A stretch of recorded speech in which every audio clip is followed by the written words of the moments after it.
you couldn't believe it. Not saying it wasn't true, but you're just sort of in disbelief. But you're happy. You know, it's been a long time. It's almost 10 years. Even though it's almost 10 years, it sort of seems like it was just yesterday. So it's I think there are a lot of happy people.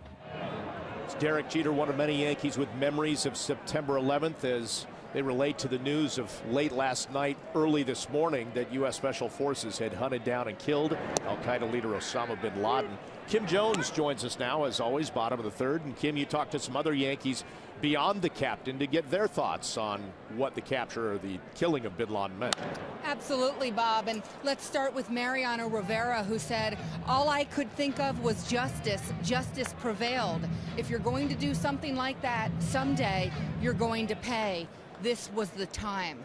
Derek Jeter told us he was at dinner last night with CC Sabathia and Jorge Posada. All of a sudden, some text messages started coming in, and as he mentioned, it was immediate disbelief followed by the realization that bin Laden was in fact dead. Jorge Posada saying today he remembers the faces of people he met, family members who lost those in the tragedy of 9/11, and he will always remember those faces. As for Derek Jeter, he says yes, he remembers their faces, their words, and their tears.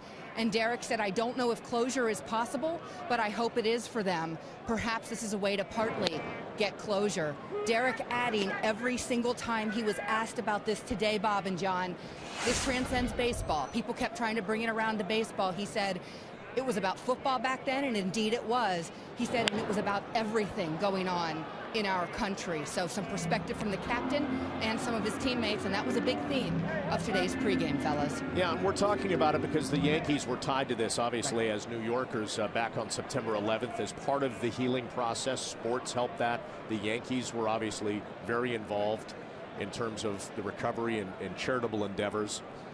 Kim, let's talk a little bit about, by the way, this is Ramon Santiago driving one to the gap.